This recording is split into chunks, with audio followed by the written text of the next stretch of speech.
क्या ओबी समाज के लोग क्या हिंदू नहीं है? यदुवंशी, इन्हें कड़ी से कड़ी सजा मिलना चाहिए। इनकी अबे तो चुटिया ही काटी है कि अब तो ये मूड काटने का काम कर रहे हैं। इनके सालों की मूड काटे जाए और इनकी बहुएं बिटियन का मूत का विसर्जन करो जाए, अच्छे से छिड़काव करो जाए। सारे कुत्ता की औलाद ये बाप से भी पैदा नहीं है, दोगला।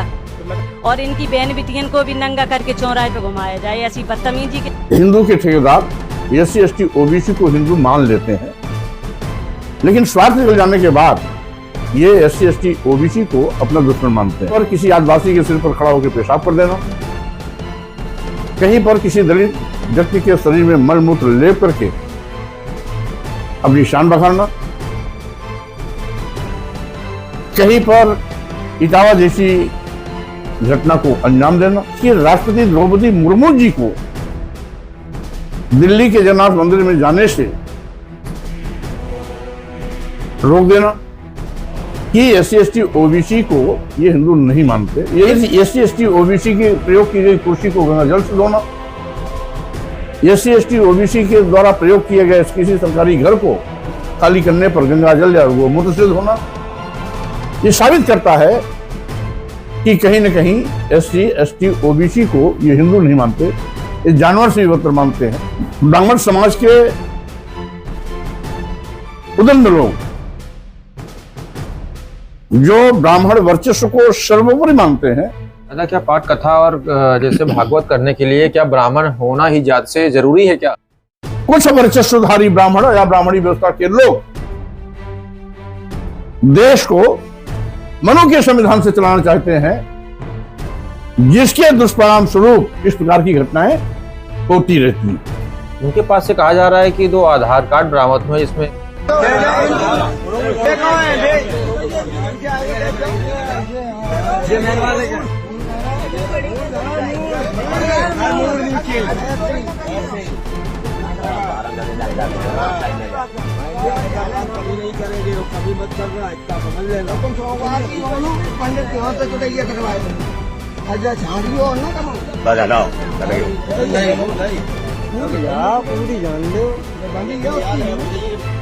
ये जानता है कि ब्राह्मण नहीं है, फिर भी भागवताचार्य के रूप में कथा करने के लिए उनको बुकिंग कराए हैं। इसका मतलब है वो जान अनजान बनने की कोशिश कर रहे हैं।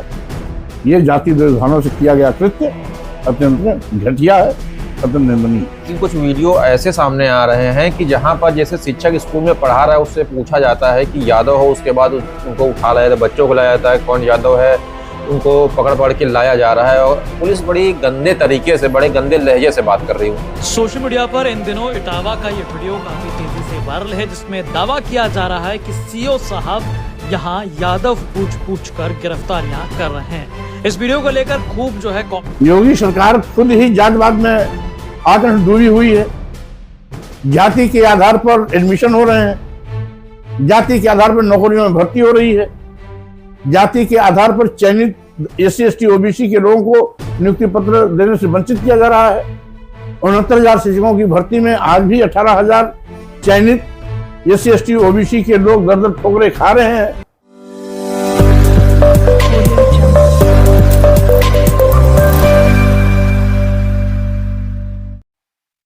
नमस्कार, लोकतंत्र एक सोच में आपका स्वागत है। आज हमारे साथ कद्दावर नेता, लोकप्रिय नेता स्वामी प्रसाद मौर्य जी हैं। इनसे आज बात करेंगे हम, जो कथावाचक इटावा में जो मामला चल रहा है लगातार सोशल मीडिया पर वायरल हो रहा है, और सर किस तरीके से आप उसको देखते हैं, जो कथावाचक मामला है? बहरहाल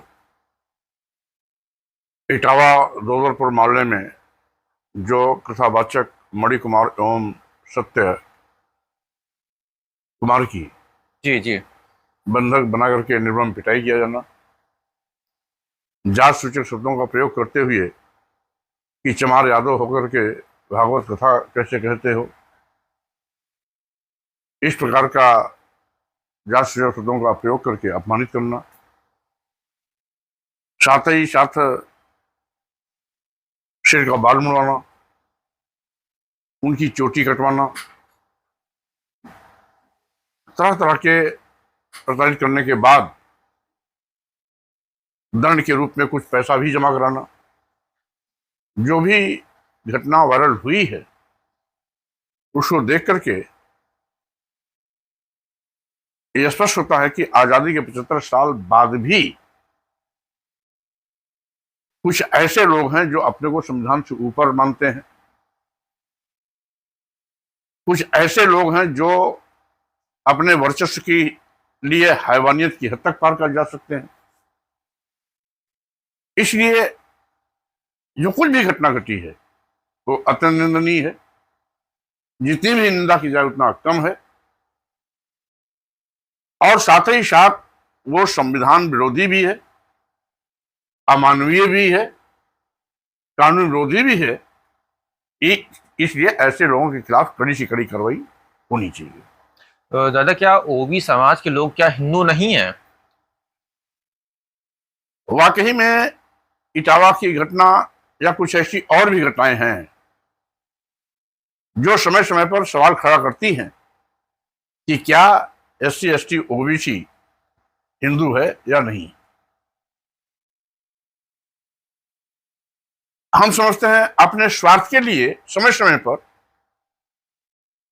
हिंदू के ठेकेदार SC ST OBC को हिंदू मान लेते हैं, लेकिन स्वार्थ निकल जाने के बाद ये SC ST OBC को अपना दुश्मन मानते हैं। विशेष रूप से भाजपा में इनके असली चेहरे एक एक करके उजागर हो रहे हैं। कहीं पर किसी आदिवासी के सिर पर खड़ा होकर पेशाब कर देना, कहीं पर किसी दलित व्यक्ति के शरीर में मल मूत्र लेप करके अपनी शान बखारना, कहीं पर इटावा जैसी घटना को अंजाम देना, और यहां तक कि आजादी के 75 साल बीत जाने के बाद भी आज इस देश में लोग इस देश की राष्ट्रपति द्रौपदी मुर्मू जी को दिल्ली के जगन्नाथ मंदिर में जाने से रोक देना, क्योंकि वो आदिवासी समाज की है। इसके पहले तत्कालीन राष्ट्रपति श्री कोविंद जी को राजस्थान के ब्रह्मा मंदिर में जाने से रोक देना।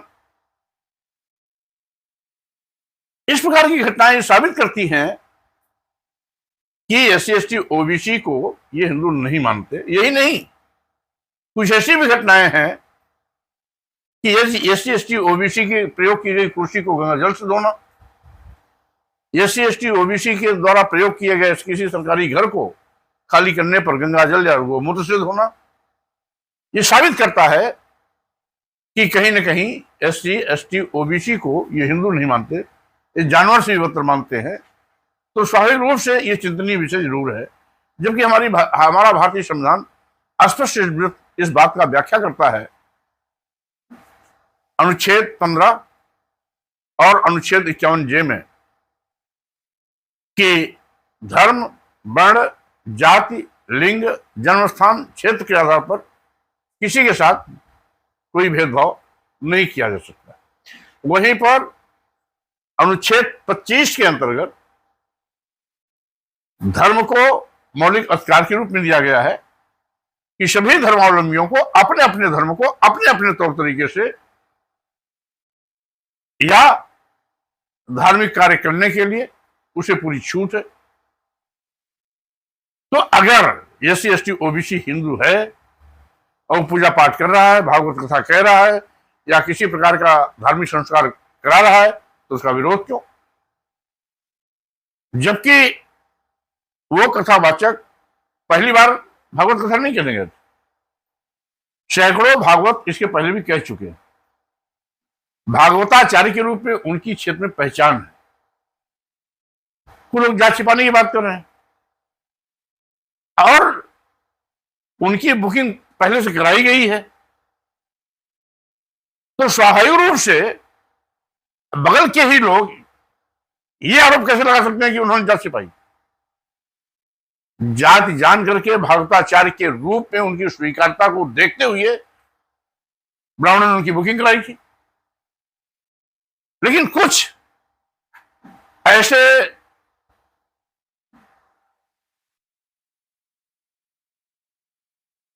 ब्राह्मण समाज के उदंड लोग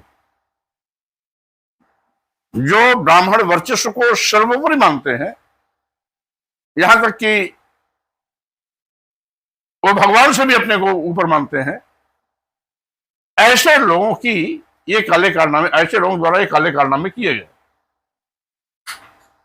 जो सर्वथा अनुचित है, और इसकी मैं घोर निंदा भी करता हूं। दादा, क्या पाठ कथा और जैसे भागवत करने के लिए क्या ब्राह्मण होना ही जात से जरूरी है क्या?